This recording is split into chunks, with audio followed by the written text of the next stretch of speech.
The hallway smelled of disinfectant and fear. Not the kind of fear that comes from danger, but the quiet kind that grows when everyone decides to stay silent. Maya Lewis had only been at Brookdale High for 3 days. 3 days, and already she could feel the eyes. The whispers, the invisible walls that told her she didn't belong. Her father's voice echoed in her mind from that morning. Observe before you act. Keep your head high. Never let them see you flinch, she tried. She really did. But the moment came too fast. Brooke Sanders, captain of the cheer squad, daughter of the most powerful man in town, stood in front of her locker, blocking her path. Her voice carried the kind of authority only inherited, never earned. You think you can walk in here like you matter? Brooke sneered. Before Maya could answer, Brooke's hand slammed into her shoulder, pinning her against the cold metal lockers. Books scattered across the floor. Papers fluttered like frightened birds. The hallway froze. Phones lifted. Screens recorded. No one moved. No one helped. Brooke's friends laughed. One stepped forward, crushing Maya's science project beneath a designer heel. Oops. Guess she didn't read the dress code, another whispered. Pain burned in Maya's arms, but humiliation burned deeper. She tried to push away, but Brooke leaned close enough for her perfume to sting. Look at them, Brooke said, forcing Maya's chin up. They're learning what happens when someone forgets who's in charge. A drop of blood slid from Maya's lip. Her eyes shifted from fear to focus. Inside her chest, something cold and familiar awakened. Nobody knew who her father really was. And nobody knew what he'd trained her to do when the world turned cruel. Maya reached into her pocket, her fingers brushing her phone. Her lifeline to the one man everyone should fear crossing. Her father, Colonel Daniel Lewis, the most precise sniper the U.S. military ever produced. She didn't call him. Not yet. She wanted to handle it on her own. But deep down, she already knew. This was only the beginning. That morning had started like any other. Sunlight spilling across cardboard boxes still unpacked. The faint smell of gun oil from her father's shooting range behind their new home. 3 weeks since he'd returned from a classified mission. 3 days since they'd moved to this small, quiet town where everyone already knew everyone, and where difference always stood out. Over breakfast, her father noticed her hesitation. First day nerves? He asked with that half-smile soldiers use before walking into a storm. Maya shrugged. I'll be fine. Daniel's eyes scanned her posture the way they once scanned enemy terrain. Fine, he repeated softly. Remember, you control your space. Don't react or respond. She nodded, memorizing every word. It wasn't just advice. It was survival training. At Brookdale High, every hallway hummed with unseen hierarchy. Brooke's face covered half the trophy cases. Her father, Mr. Sanders, chaired the school board and owned half the town's property. People said his money built the school, and that meant Brooke believed she owned it. When Principal Rhodes introduced Maya to her new class, he added with a smile meant to impress donors. Everyone, this is Maya Lewis. Perfect score on our entrance exams. A brilliant addition to Brookdale. The words were meant as praise, but in that room, they were gasoline. Brooke's smile tightened. From that moment, the target on Maya's back was carved deep. After school, the principal called her in just to check how she was adjusting. He didn't look up from his computer. Change is hard for transfer students, he said, tone flat. You'll fit in better once you understand our traditions. Traditions. That word carried a warning. At home that night, Maya tried to hide her frustration, but Daniel noticed the silence. He'd spent years detecting danger in silence. Rough day? He asked, setting down his fork. Nothing I can't handle, she said quickly. He nodded slowly. You're learning, he said. Resilience doesn't mean ignoring pain. It means using it. Later, under the stars, he took his rifle to the backyard range. Each shot landed in a perfect cluster. Controlled breathing. Steady heart. Unflinching aim. Maya watched from her window. The man the world only whispered about, the sniper known as Ghost Hawk, was her father. She wondered what he'd do if he saw what happened in that hallway. But she didn't want him to. Not yet. Tomorrow, she promised herself she'd stand taller. She didn't know the storm Brooke was already planning. The next morning felt heavy, as if the air itself already knew what was coming. Maya walked through the school gates with her head high and her backpack tight against her shoulder. She had barely slept, replaying yesterday's attack again and again, but she refused to let fear write her story. Whispers followed her down the corridor. Faces turned, pretending not to stare. Some smiled with pity. Others looked away, afraid that acknowledgement might make them targets too. At lunch, the cafeteria roared with noise, laughter, trays clattering, the smell of pizza and cheap perfume. Maya balanced her food, trying to find a quiet corner. Then she felt a deliberate shove. Cold milk exploded down her jeans. Brooke stood in front of her, grinning like a performer hitting her mark. "Oh no, did I do that?" she said, tilting her head. "Guess you should watch where you're standing." Her friends burst into laughter, their voices overlapping like cruel music. Maya breathed slowly, grabbed a handful of napkins and began wiping her clothes. No anger, no tears, just calm. That calm seemed to irritate Brooke more than any insult could. "Hey," Brooke snapped, "I'm talking to you. Or do you only listen when Daddy's giving orders?" The cafeteria fell quiet. The words hung in the air, sharp and cutting.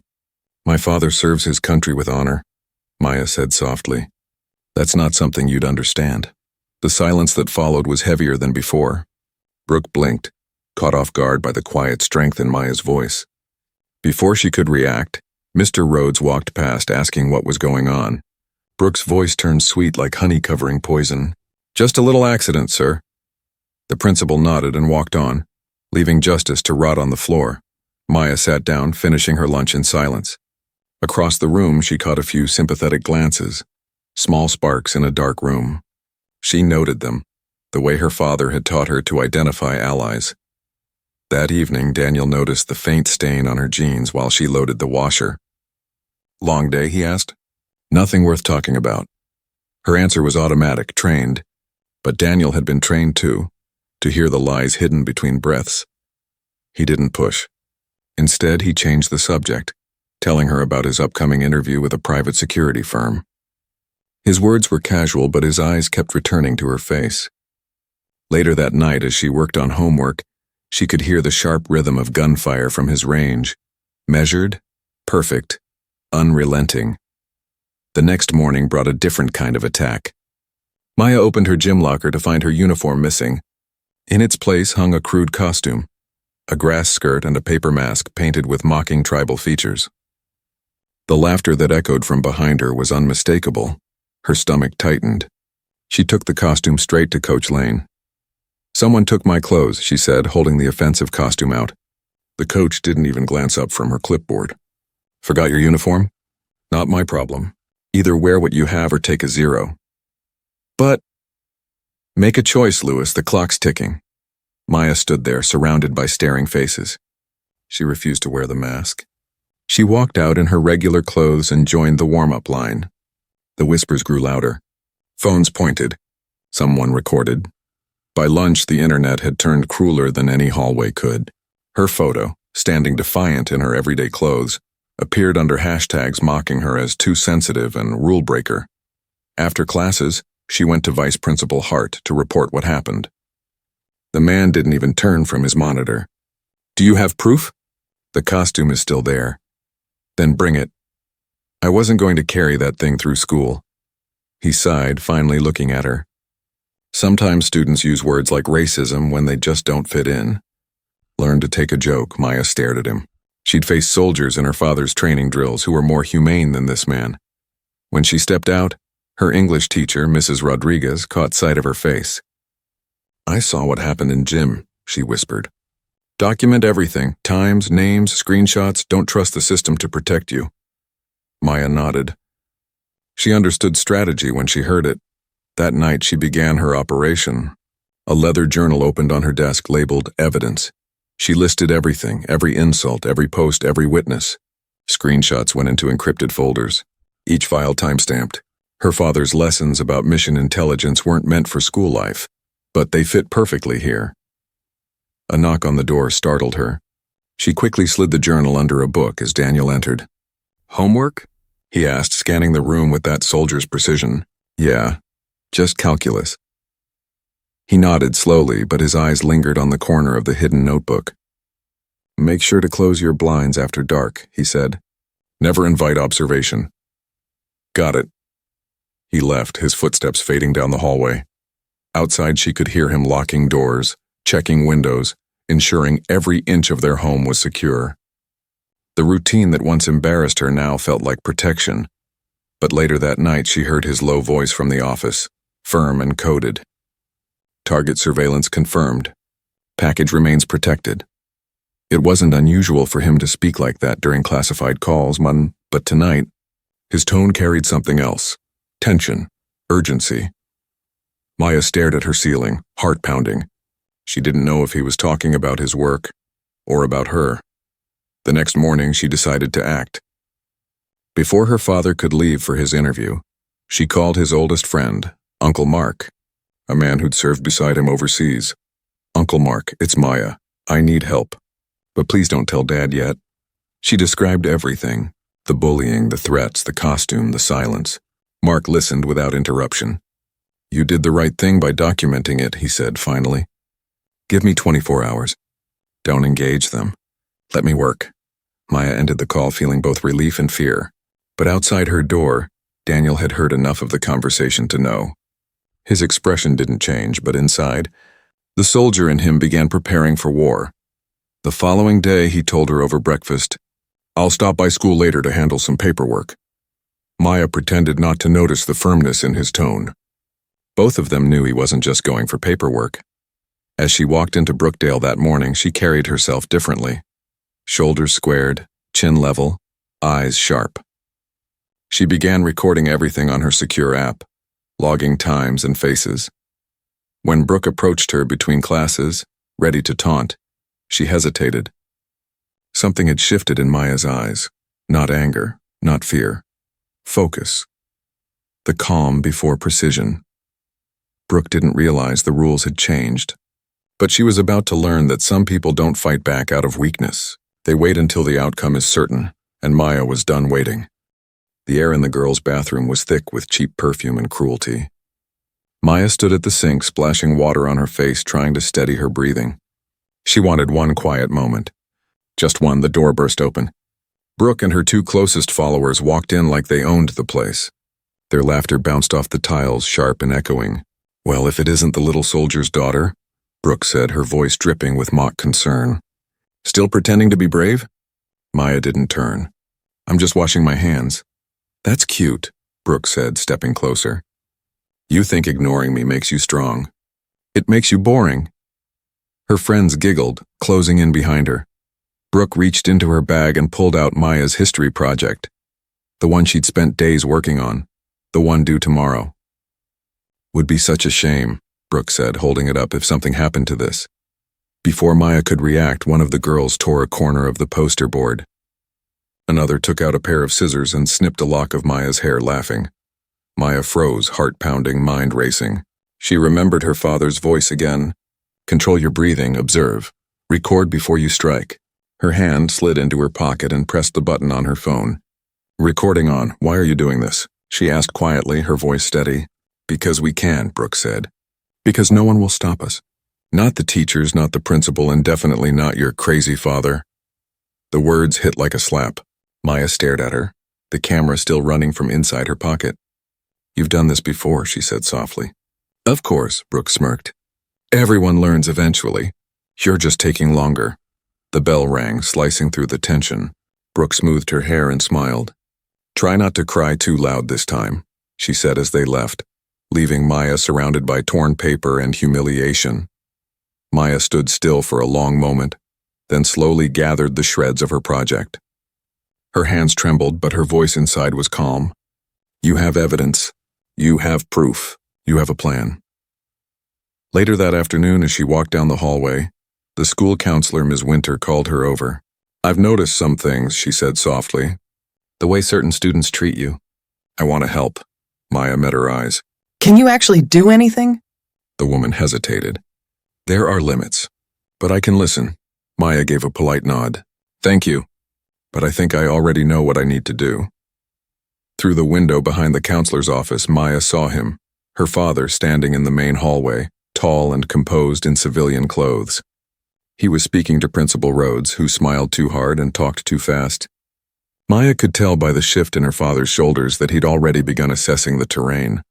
Brooke saw him too. From across the hallway, she whispered to her friends, thumbs flying over her phone. Daddy's girl brought in backup. Time for the final lesson. The next morning, the message spread quietly among Brooke's group. Meet before first period. We end this today. Maya's phone buzzed during homeroom. A text from her father. Operational assessment complete. Protocol 7 initiated. Stand by. Her pulse quickened. She didn't know what that meant, but she knew it wasn't ordinary. By lunch, Brooke's whispers had turned venomous. Did you hear about her dad? She said loudly enough for everyone to catch it. He's unstable. Too many tours. That's why they moved here. Nobody wanted him. The rumor spread like wildfire. Teachers pretended not to hear. Students glanced at Maya with a mix of fear and fascination. In history class, Miss Rodriguez handed out a group assignment on the Battle of Gettysburg. Each group had to analyze tactical decisions. Maya's team looked lost until she picked up a pen and began sketching on paper. If they'd repositioned the second line here, she said, they'd have controlled both ridges. The movement should have been simultaneous, not staggered. Her analysis was sharp, confident. The class fell silent, watching her transform from target to strategist. Remarkable, Miss Rodriguez said. Have you studied military history before? Maya smiled faintly. You could say that. The quiet respect from her classmates was short-lived. Across the room, Brooke's expression darkened. Her fingers tightened around her pen until it snapped. At lunch, Brooke gave a single nod to her friends. Seconds later, a milk carton flew through the air and hit Maya square in the shoulder, splashing across her shirt. Laughter erupted. Before she could speak, one of Brooke's followers pointed. She started it. She threw food at us first. Teachers rushed in, asking questions that didn't matter. Maya tried to explain, but their eyes slid away. Detention, Mr. Rhodes said finally. This behavior is unacceptable. That night, Daniel met with Uncle Mark at a small diner on the edge of town. The men sat across from each other, steaming coffee untouched. She's done everything right, Mark said quietly. Documentation, evidence, timing. It's airtight, Daniel nodded. Then we moved to containment. He made 3 calls after that, short, precise, each to someone who didn't need explanations. When Maya got home, she found her backpack soaking in the bathroom sink. Her books ruined, her history notes floating like wreckage. She didn't cry. She took pictures instead. Every angle, every detail time-stamped. Then she began rebuilding the project from scratch. Page by page, line by line. Every movement deliberate, every breath steady. It wasn't homework anymore. It was a mission. As she worked through the night, she noticed the headlights of an unmarked sedan parked across the street. 2 men inside talking into small microphones, watching. She didn't know who they were, but her father did. He was already turning her evidence into something much larger than the school's cruelty. He was turning it into a case. Morning came too quickly. The school assembly would be held today, a celebration of student achievement. Maya ironed her uniform, printed her project, and packed her bag.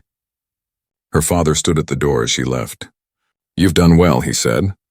Today you'll see what happens when the truth is given a platform.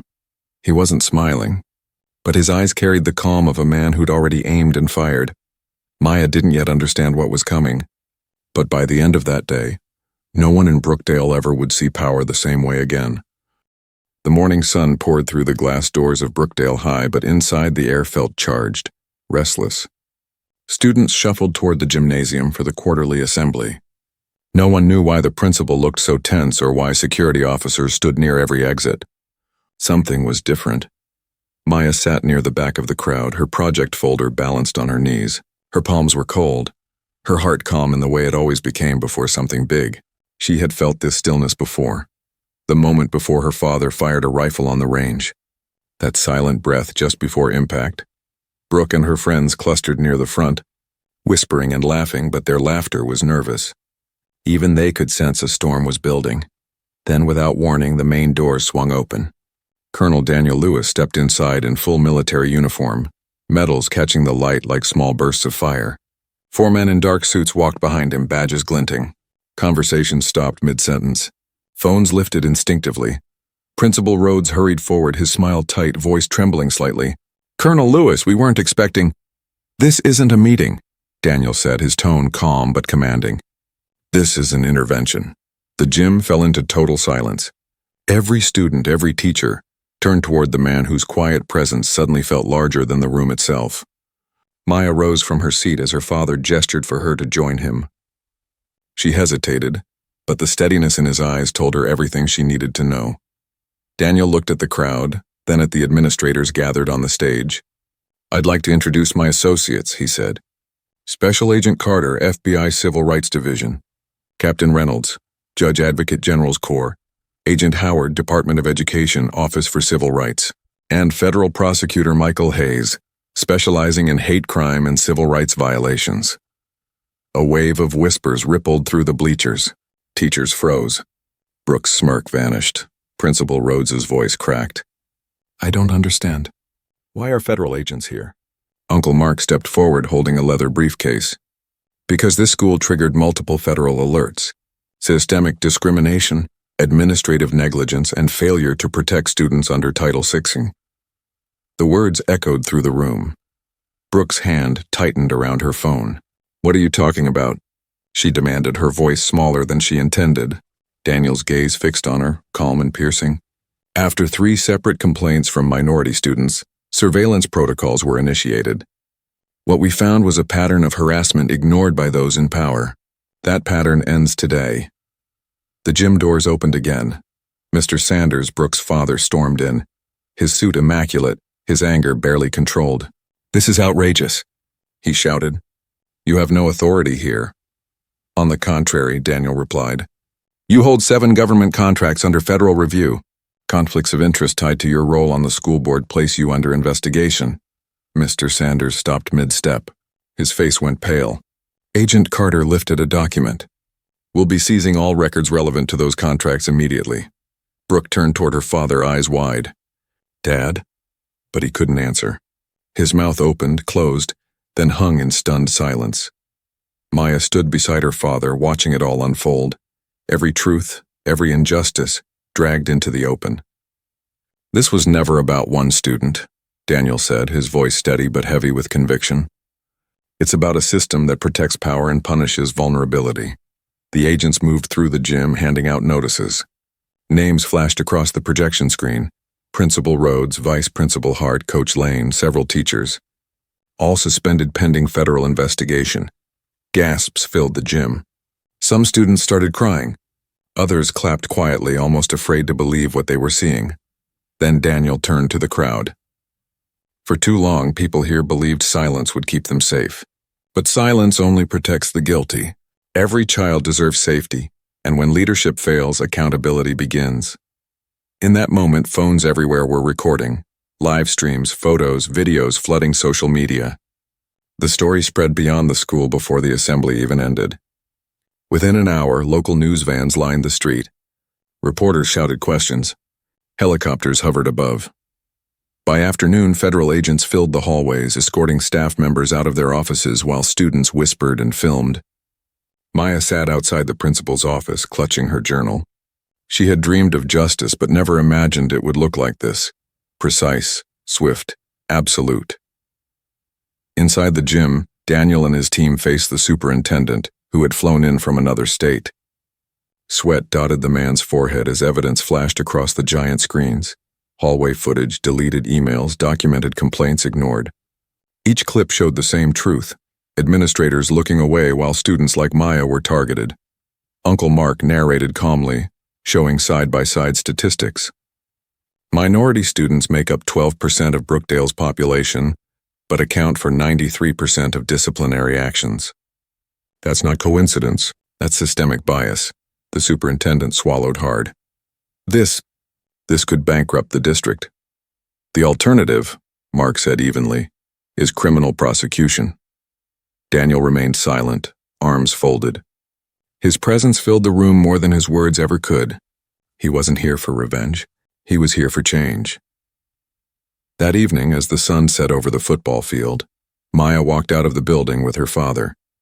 Behind them, the school they'd entered as outsiders now buzzed with reporters, investigators, and murmurs of reform. She looked up at him. "Is it over?" He shook his head. "No, it's only begun. Justice takes time. But the truth is free now, and it won't go back in a box." Maya exhaled, watching the wind ripple across the flag above the entrance. For the first time since arriving in Brookdale, she felt something deeper than relief. She felt belonging, but the fight wasn't done. There were still names to clear, families to protect, and systems to rebuild. And as her father often said, once a mission starts, you finish it. The next phase would reach further than anyone expected. The investigation spreading from this small town was about to ignite a national reckoning. The town of Brookdale woke up to sirens, flashing lights, and headlines. Overnight, the story had gone national. Every news outlet carried the same image. Colonel Daniel Lewis standing tall in his uniform, his daughter beside him, as federal agents walked out of the school carrying boxes of evidence. The people who once whispered behind closed doors now stood outside the school, their faces pale and uncertain. Parents demanded answers. Reporters swarmed the front steps. The school that had prided itself on perfection was now a symbol of corruption exposed. Inside, investigators worked nonstop. Office doors were sealed, hard drives collected, teachers interviewed one by one. Some cried. Some stayed silent. Others finally spoke the truth they had buried for years. Maya watched it unfold from the library, which had been turned into a temporary command center. Her father and Uncle Mark stood beside a wall of documents and photos, red strings connecting patterns of discrimination, favoritism, and cover-ups. It looked like a military operation, because it was one in its own way. As new evidence surfaced, the scope widened. The same system of silence existed in other schools across the district. Complaints buried, students punished for speaking up. Every file told a story of neglect wrapped in bureaucracy. By noon, the superintendent arrived, his suit wrinkled, his confidence gone. He faced Daniel across the conference table. "If this continues, we'll be destroyed," he said. Daniel leaned forward. "Then build something better. Destruction isn't the end, it's the chance to rebuild with integrity." That afternoon, an emergency meeting filled the auditorium. Parents packed the seats, their voices rising with emotion. Federal officials presented findings while Daniel explained new protocols, accountability charts, transparent reporting systems, and protections for whistleblowers. When it was Maya's turn to speak, the room grew quiet. She stepped to the microphone, her voice clear and steady. "I didn't want revenge," she said. "I just wanted safety. For myself, and for anyone who'll ever walk these halls after me. Power means nothing if it isn't used to protect." Applause built slowly, then spread like a wave. Even some of the teachers who had once turned away stood clapping, tears in their eyes. By the next morning, resignations came in one after another. Principal Rhodes, Vice Principal Hart, Coach Lane. Each name crossed off a list that had grown too long. Federal prosecutors began building their case, and for the first time, Brookdale's students walked through the halls without fear. In the weeks that followed, new leadership arrived. Dr. Matthews, the new principal, walked through the school not with pride but purpose. Trophy cases that once glorified popularity were replaced with displays celebrating compassion, creativity, and integrity. Teachers underwent training on how to identify discrimination, intervene early, and support victims. Every class received access to a secure app, designed by Maya herself, that allowed students to report bullying safely. With encrypted uploads that no one could erase, she became a quiet leader among her classmates. Students who once avoided her now sought her guidance. The girl who had been mocked for standing alone was now the reason others stood taller. Across town, consequences reached the powerful. Mr. Sanders, stripped of his contracts, faced a mountain of debt and public shame. The empire he'd built on intimidation collapsed. For the first time in his life, he was just a man with regrets. Brooke faced her own reckoning. In a hearing filled with documents, videos, and witness statements, she sat trembling as each piece of evidence played. The panel gave her one chance: restorative justice or expulsion. She chose to face what she had done. Weeks later, she showed up at the Lewis house. Maya hesitated before opening the door. Brooke stood there without makeup, without the armor of arrogance. Her voice was small. "I came to say I'm sorry," she said, "and to ask how you didn't break." Maya studied her for a long moment. "Because breaking would have meant they won," she answered. "And because someone taught me that strength isn't loud. It's steady." For the first time, Brooke looked away, not from guilt but from realization. That night, she joined a volunteer program for middle schoolers, teaching empathy through her own mistakes. Months passed. The story spread far beyond Brookdale. Other towns adopted the same accountability system. Schools from across the country reached out for guidance. The Department of Education partnered with Daniel's team to build national reforms. At the Pentagon, Daniel stood before a room of educators and lawmakers, explaining how military precision could protect children in schools. Discrimination behaves like insurgency, he said. It hides, it spreads, it thrives in silence. The only defense is structure, clarity, and courage. Back home, Maya prepared for graduation. The same gym that had once echoed with whispers now filled with applause. She stepped up to the podium, the crowd rising in anticipation. True strength, she began, isn't about who you can overpower. It's about who you choose to stand up for. Justice isn't a gift, and it's a choice. And every choice shapes the world we live in. When she finished, the crowd erupted. Parents stood. Teachers cried. Even Brooke clapped, tears shining in her eyes. Outside, the summer air was warm and calm. The chaos was gone, replaced by a quiet sense of change. Daniel placed a hand on his daughter's shoulder. You've done what even soldiers struggle to do, he said. You fought without hate. You won without vengeance, Maya smiled faintly. You always said victory isn't about destroying enemies. It's about protecting what's right. The sun sank behind the school, painting the sky in gold. For the first time, Brookdale didn't feel divided. It felt alive, rebuilt by truth, strengthened by courage, and led by those who refused to be silent. And as Maya looked toward the future, she understood something her father had always known. Real battles aren't fought with weapons. They're fought with conviction. And the strongest warriors are the ones who stand for others when no one else will. Summer deepened over Brookdale, but the calm that followed the chaos was deceptive. Beneath the surface, new battles were being fought, not with fists or cruelty, but with truth, responsibility, and redemption. The school had become a different place. Where once there had been laughter at another's pain, there were now quiet voices asking if someone was okay. The walls that used to echo with judgment now carried the sound of learning, of small, honest conversations that felt like healing. But not everyone could move on easily. Change had begun, but healing required time. Maya noticed it in the eyes of students she once passed in fear. Now they nodded to her in the halls, their looks filled with a mix of respect and gratitude. Her app, the anonymous reporting system, had already stopped 3 bullying incidents in a single month. Each report arrived encrypted, time-stamped, impossible to delete. Every submission felt like a whisper of courage from someone who finally believed their voice mattered. Her father was busier than ever, working between Washington and Brookdale. His protocols had spread across the state. Districts that once ignored student complaints now faced mandatory audits. School boards across the country called for his guidance. Yet at night, when the house was quiet, Daniel still walked the perimeter with the same careful watch he'd kept since deployment. Protection wasn't something he could turn off. One evening, he found Maya sitting on the porch, her laptop open, scrolling through messages from students in other schools. Some were just words of thanks. Others were cries for help. You can't fix the whole world at once, he said softly. Maya looked up. No, but maybe I can show people how to start. Elsewhere in town, other stories were unfolding. Principal Rhodes now worked at the community center, teaching literacy to children who had once feared school. For the first time in years, he listened more than he spoke. The humility he'd gained in disgrace became his redemption. Brooke volunteered every weekend, helping at-risk kids learn empathy through storytelling.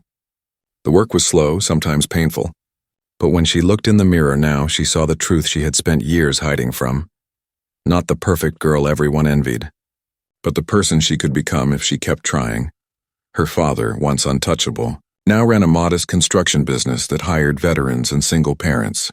He rarely spoke at public events, but his actions spoke loudly. Quietly, he donated to the same foundation that Maya's father had created, one designed to protect students from discrimination and abuse. Months later, Maya stood outside Brookdale High looking up at the new banner fluttering above the entrance. Integrity, courage, accountability. Inside, the walls that once displayed trophies now carried framed photos of students who'd made positive contributions, tutoring others, volunteering, creating change. The system wasn't perfect, but it was alive, breathing, growing. That evening, Maya and Daniel attended a national education summit in Washington. Officials, parents, and teachers filled the grand hall as Daniel took the stage. When we protect a child, he said, we protect the future of a nation. Every time a school chooses silence, it chooses weakness. But every time a student like my daughter stands up, it restores faith in what we can be. He turned to Maya in the front row. Their eyes met, a silent acknowledgement that everything they had endured had brought them, and everyone who'd followed, to this moment. After the applause faded, reporters crowded around her. How did it feel, one asked, to be the one who started all of this? Maya smiled gently. I didn't start anything. I just stopped pretending everything was fine. The next morning, they flew back to Brookdale. The town had changed, but it was still home. The air felt lighter, the streets brighter. Students waved when they saw her car pass. Graduation came on a golden evening. When Maya walked across the stage, the entire crowd rose in applause. Dr. Matthews handed her the diploma, her voice trembling with pride. You didn't just graduate, Maya. You rewrote what this place stands for. After the ceremony, Brooke approached her quietly, carrying a small envelope. For the scholarship fund, she said. It's not much, but it's a start. Maya accepted it with a nod. That's all change ever needs. A start. The sun slipped below the horizon as the crowd dispersed. Daniel stood beside her, hands in his pockets, watching the flag ripple against the fading light. Mission complete? He asked with a half-smile. Maya shook her head. No, Dad, just a new mission. They stood there in silence, the world around them finally calm. The battle that began in one school hallway had become something larger. A movement, a reminder that even in the smallest places, courage could rewrite history. As the night settled over Brookdale, the streetlights flickered on one by one. The town no longer felt like the place where injustice had ruled. It felt like the place where justice had learned to stand. And somewhere in that quiet, Maya knew that the fight for fairness would never truly end. But as long as there were people willing to face it, people like her, it would never again be fought in silence.